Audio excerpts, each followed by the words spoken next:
Hello friends, तो हमने पहले वीडियो में एक टोकरी भर मिट्टी कहानी को पढ़ लिया था। अब इस वीडियो में हम अपने खुद के हैंडराइटिंग से बनाए हुए नोट्स को के माध्यम से जो मोस्ट महत्वपूर्ण तथ्य है उसको देखते हैं, और इसमें से जितने भी प्रश्न बनते हैं इस कहानी के सारे प्रश्न आपको इस वीडियो में मिल जाएंगे। तो वीडियो को पूरा देखिएगा, और वीडियो पसंद आए तो लाइक, कमेंट एंड सब्सक्राइब ज़रूर कीजिएगा। तो हम शुरुआत करते हैं। एक टोकरी भर मिट्टी। यह कहानी 1900 ईस्वी में माधवराव सप्रे द्वारा लिखी गई कहानी है। तो आइए इसके बारे में महत्वपूर्ण तथ्य देखते हैं। यह कहानी 1901 में छत्तीसगढ़ मित्र पत्रिका में सर्वप्रथम प्रकाशित देवी प्रसाद वर्मा और अधिकांश विद्वान द्वारा सहमति बनी। यह कहानी हिंदी की प्रथम मौलिक कहानी है। यह आदर्शवादी कहानी है। अब इस कहानी में जो तथ्य हैं उसको देखते हैं। जैसे विधवा बुजुर्ग महिला की पीड़ा। एक टोकरी भर मिट्टी कहानी में एक विधवा बुजुर्ग महिला है जो उसकी आत्मिक पीड़ा के बारे में चित्रण हुआ है। शोषण का चित्रण एक जमींदार के द्वारा उस विधवा का कैसे शोषण किया जाता है उसका वर्णन है इस कहानी में। और अगला है, एक कहानी की मूल जो संवेदना है वह हृदय परिवर्तन है। उस जमींदार का जो उसके मन में पहले एक लालच भाव आता है, उसकी झोपड़ी को हड़प लेता है, उसके बाद फिर अंत में कैसे उसका हृदय परिवर्तन हो जाता है, जो लास्ट में वो माफ़ी मांगता है और अपने किए हुए कर्म पर बाद में पश्चाताप करता है। और आगे है लाचार कानून व्यवस्था का चित्रण। और इस कहानी में लाचार कानून व्यवस्था का भी चित्रण है। मानवता का संदेश दिया गया है इस कहानी के माध्यम से एक मानवता का क्या संदेश होता है उसका वर्णन है। और जमींदार के हृदय परिवर्तन के साथ कहानी समाप्त होती है। जो जमींदार का जो हृदय परिवर्तन होता है इस कहानी का वो अंतिम लाइन रहती है।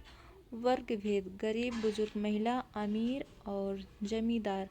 और जो कहानी का केंद्रीय तत्व है वह आदर्शवाद है। तो इस कहानी का जो विशेष पॉइंट थी, जो विशेष बातें थी वो हमने आपको बता दिया। अब आगे देखते हैं कि इस कहानी के जो प्रमुख पात्र हैं कौन कौन से। तो इस कहानी के जो मुख्य पात्र हैं वो प्रमुख रूप से एक विधवा बुजुर्ग महिला है और एक जमींदार है। जो विधवा बुजुर्ग महिला है वो अपनी बहू और पुत्र की मौत देख चुकी है, पोती उसके सहारा है। यानी जो विधवा है उसके एक बेटे थे जो कि उस बेटे की भी मृत्यु हो गई है और उसकी पत्नी की भी हो गई है, और उसकी एक बेटी है वो 5 वर्ष की है, वही उस दादी या विधवा बुजुर्ग महिला के पास है। और इस कहानी के दूसरे पात्र है जमींदार, और इसमें गौड़ पात्र का भी वर्णन है। कभी कभी मुख्य पात्र पूछता है, कभी प्रश्न घुमा के पूछता है तो उसमें गौड़ पात्र पूछ लिया जाता है। जैसे बुजुर्ग विधवा की पोती, जो बुजुर्ग विधवा की पोती है वह गौड़ पात्र में, और जमींदार का वकील, ये 2 गौड़ पात्र में है। और वो कभी पोती का अधिकतर अब एग्जाम में किसी वर्ष पूछ लेता है। तो अगर पूछा गया कि जो एक टोकरी भर मिट्टी कहानी में जो उसकी पोती वो कितने वर्ष की बालिका है, तो वो 5 वर्ष की है। तो हमने यहाँ लिख दिया है 5 वर्ष की। आप लोग अपना नोट्स में बना सकते हैं या इस वीडियो के माध्यम से आप रिवाइज कर सकते हैं। आगे हम देखते हैं,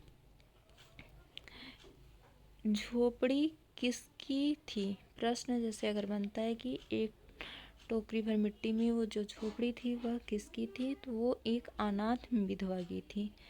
तो हमने अपने हिसाब से कहानी के जो मोस्ट महत्वपूर्ण जैसे प्रश्न बन सकते थे वो हमने अपने नोट्स में बनाया है, जो कि अपने नोट्स से ही मैं आप लोग को पढ़ा रही हूँ, और आप भी देख सकते हैं ये कितना महत्वपूर्ण है।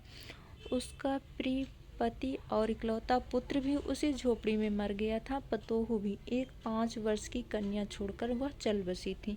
तो ये पॉइंट महत्वपूर्ण है। ऐसे प्रश्न में ये पॉइंट दे के पूछ सकता है कि यह किस कहानी में इसका वर्णन हुआ है। तो एक टोकरी भर मिट्टी में। प्रश्न बनता है कि झोपड़ी में कौन कौन मरा था। तो पति पुत्र बहू, उस विधवा का पति और उसका बेटा और उसकी बहू भी उस झोपड़ी में, तीनों की मृत्यु हुई थी। अब एक ये आगे है, एक कथन है जो कि उस बुजुर्ग महिला विधवा का कथन है कि महाराज, अब तो यह झोपड़ी तुम्हारी हो ही गई है, मैं उसे लेने नहीं आई हूँ।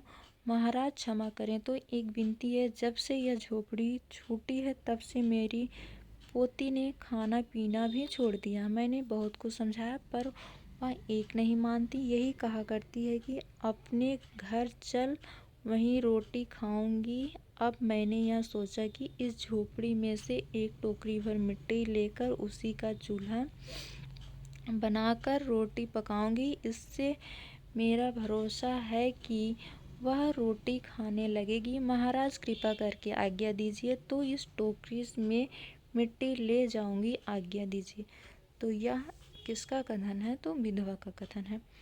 आगे है, महाराज कृपा करके इस टोकरी को जरा हाथ लगाएं जिससे कि मैं उसे अपने सिर पर रख लूं। यह भी कथन उस विधवा महिला का है। आगे है, नहीं, यह टोकरी हमसे नहीं उठाई जाएगी। यह कथन किसका है? तो जमींदार का है। आगे फिर विधवा का कथन है, यह बहुत ही महत्वपूर्ण कथन है।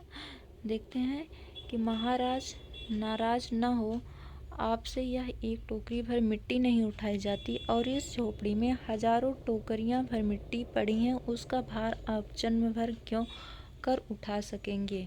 तो यह लाइन बहुत ही महत्वपूर्ण है। आगे है, एक टोकरी भर मिट्टी नामक कहानी में अनाथ विधवा की पोती की क्या उम्र है? तो यह हम आपको पहले ही बता दिए हैं, 5 वर्ष। आगे, एक टोकरी भर मिट्टी नामक कहानी में झोपड़ी के छूटने पर पोती ने क्या छोड़ दिया था? तो उनकी पोती ने खाना छोड़ दिया था। एक टोकरी भर मिट्टी नामक कहानी में एक टोकरी भर मिट्टी से क्या बनाना चाहती थी?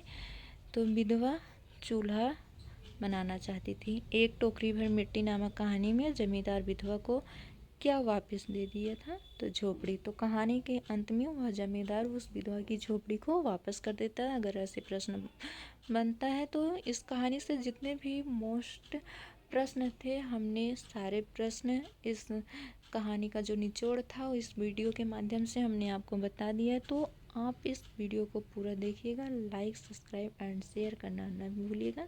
धन्यवाद सभी का।